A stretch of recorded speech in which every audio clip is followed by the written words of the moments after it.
Halo, Assalamualaikum warahmatullahi wabarakatuh. Kembali lagi bersama saya Yuarinda Maili Anindia di channel YouTube saya. Nah, hari ini saya akan membahas tentang Drug Related Problems atau DRPS. Nanti juga akan ada contoh kasusnya. Jadi, selamat mendengarkan teman-teman. Nah, ini ada DRPS. Drug-related problems atau DRPS merupakan kejadian yang tidak diharapkan dari pengalaman pasien akibat atau diduga akibat terapi obat, sehingga kenyataannya akan dapat mengganggu keberhasilan penyembuhan yang diharapkan. DRPS selain merugikan pasien juga dapat menghambat keberhasilan suatu terapi. Drug-related problem merupakan masalah terkait obat dalam mempengaruhi morbiditas dan mortalitas kualitas hidup pasien, serta berdampak juga terhadap ekonomi dan sosial pasien. Nah, selanjutnya ada DRPS berupa masalah. DRPS dapat berupa masalah aktual maupun potensial. DRPS aktual adalah masalah yang sudah terjadi pada pasien dan farmasis harus berusaha menyelesaikannya.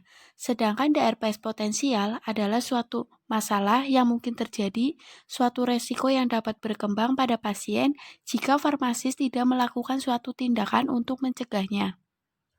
Nah, dari Society Konsultan American Pharmacist menyebutkan bahwa tujuan dari terapi obat adalah perbaikan kualitas hidup pasien melalui pengobatan atau pencegahan penyakit, mengurangi timbulnya gejala, atau memperlambat proses penyakit. Kebutuhan pasien berkaitan dengan terapi obat atau drug-related need meliputi ketepatan indikasi, keefektifan, keamanan terapi, kepatuhan pasien, dan indikasi yang belum tertangani. Nah, selanjutnya ada komponen DRPS. Menurut Cipol 1998, komponen DRPS ada dua. Yang pertama, kejadian atau resiko yang tidak diharapkan yang dialami oleh pasien.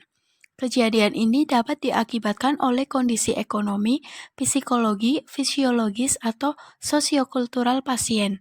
Yang kedua, ada hubungan atau diduga ada hubungan antara kejadian yang tidak diharapkan yang dialami oleh pasien dengan terapi obat.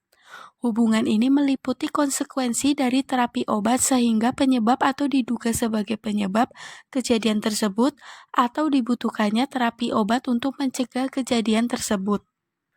Nah, selanjutnya ada data yang penting mengenai pasien. Yang pertama, karakter klinis dari penyakit atau kondisi pasien. Pada poin ini meliputi umur, etnis, ras, sejarah sosial, status kehamilan, status kekebalan, fungsi ginjal, hati dan jantung, status nutrisi, serta harapan pasien. Yang kedua, obat lain yang dikonsumsi pasien. Pada poin 2 ini berkaitan dengan terapi obat pada saat ini dan masa lalu, alergi obat, profil toksisitas, adverse drug reaction, rute dan cara pemberian obat, dan persepsi mengenai pengobatannya. Yang ketiga, penyakit, keluhan, gejala pasien. Pada poin 3 ini meliputi masalah sakitnya pasien, keseriusan, prognosa, kerusakan, cacat, persepsi pasien mengenai proses penyakitnya. Selanjutnya, kategori DRPS. Menurut Cipul 1998, kategori DRPS dibagi menjadi 7. Yang pertama, membutuhkan obat tetapi tidak menerimanya. Membutuhkan obat tambahan misalnya untuk profilaksis atau premedikasi, memiliki penyakit kronik yang memerlukan pengobatan kontinu. Yang kedua, menerima obat tanpa indikasi yang sesuai.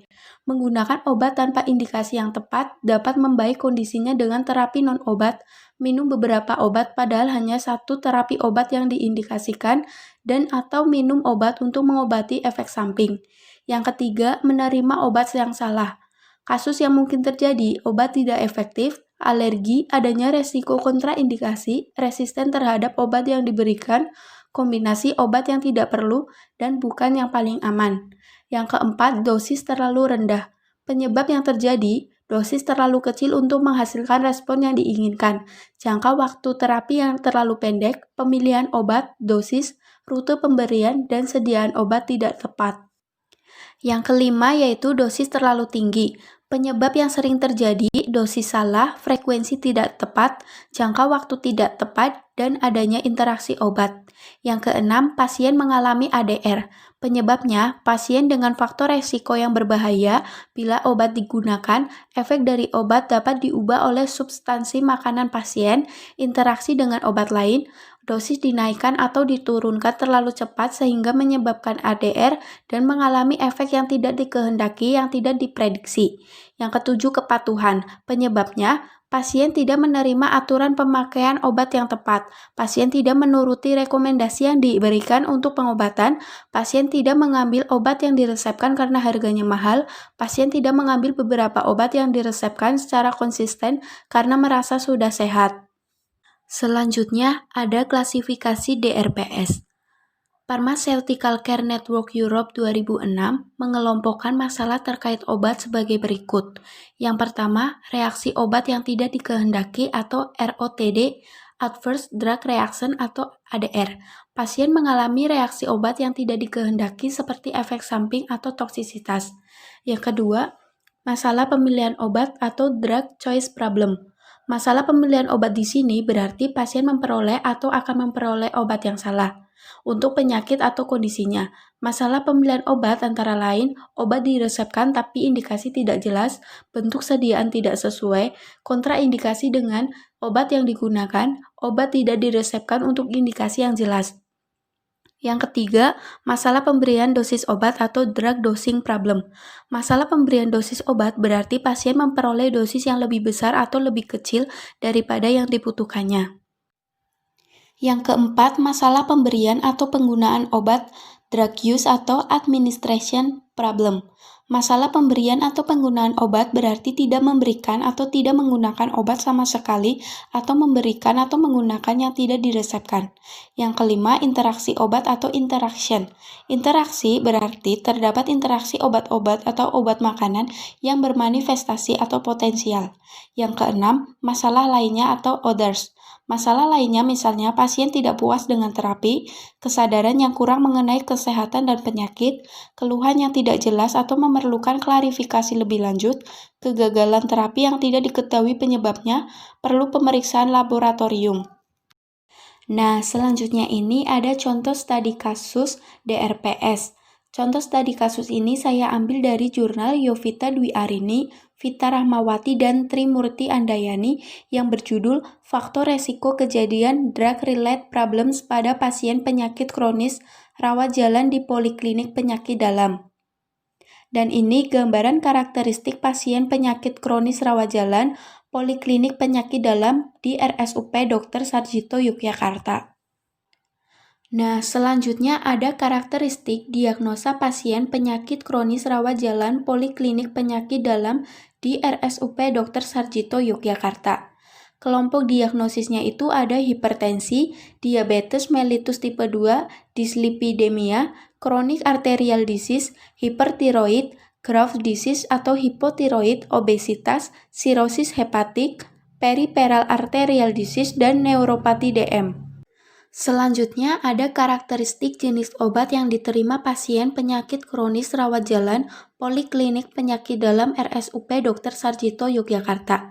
Di sini ada berbagai macam obat, ada suplemen atau vitamin, asam folat tablet, sohobion tablet, amlodipin tablet, simvastatin tablet, telmisartan atau micardis tablet, metformin tablet, acarbose tablet, valsartan atau diovan tablet, clopidogrel tablet, Novomic Flexpen injeksi, propanolol tablet, dan aspilet tablet. Selanjutnya ada kategori DRPS pasien penyakit kronis rawat jalan Poliklinik Penyakit Dalam RSUP Dr. Sarjito Yogyakarta. Menurut Cipol 1998, terdapat 7 kategori DRPS. Tetapi pada penelitian ini bersifat retrospektif, sehingga tidak dilakukan pengamatan pada kategori DRPS kepatuhan pasien. Selanjutnya, saya akan membahas kategori DRPS dalam kasus pada penelitian ini. Yang pertama, indikasi tanpa terapi. Dari subkategori indikasi tanpa terapi, terdapat 3 subkategori DRPS. Dari ketiga subkategori tersebut, sebanyak 36 atau 78,26% pasien penderita penyakit kronis membutuhkan terapi lanjutan. 9 atau 19,56% pasien membutuhkan terapi obat baru dan 1 atau 2,17% pasien dalam kondisi medis yang membutuhkan kombinasi obat untuk mendapatkan efek sinergis. Obat-obatan yang perlu ditambahkan adalah statin atau terapi dislipidemia, allopurinol atau terapi hiperurisemia, tramsulosin atau terapi BPH, ARB atau AC untuk terapi hipertensi, antiplatelet untuk terapi tambahan pasien DM dengan resiko CVD, antidiabetes atau terapi pasien DM, NSAID atau paracetamol, dan tramadol untuk terapi nyeri. Yang kedua yaitu terapi tanpa indikasi. Pada kategori ini, subkategori terbesar adalah pasien menerima obat tanpa indikasi medis yang jelas atau 90,90%, yaitu pemberian spironolakton, ranitidin, lansoprazol, allopurinol, dan kandesartan. Dari 10 DRPS, spironolakton merupakan jumlah paling besar yaitu 4 kejadian.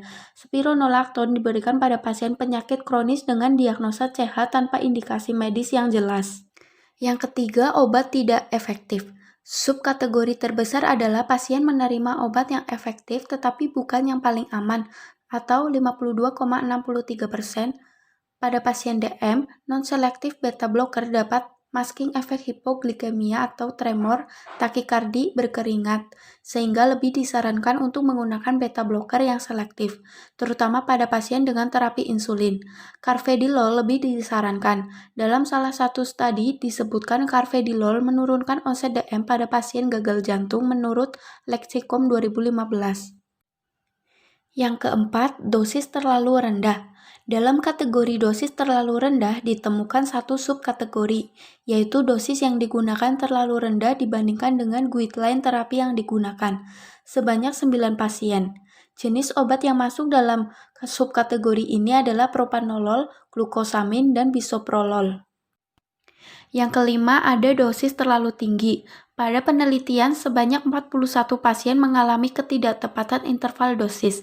Obat yang tidak tepat dalam frekuensi pemberiannya adalah ciprofloxacin, premix insulin atau Novomix, Humalog dan Levemir.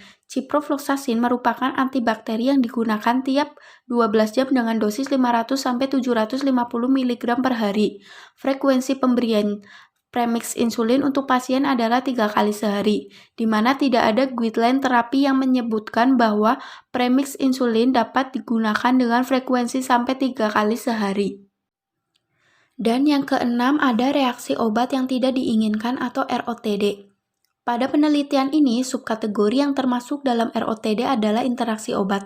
Sebanyak 41 pasien mengalami DRPS potensial yang terdiri dari kategori D sebesar 97,56% dan kategori X sebesar 2,44%.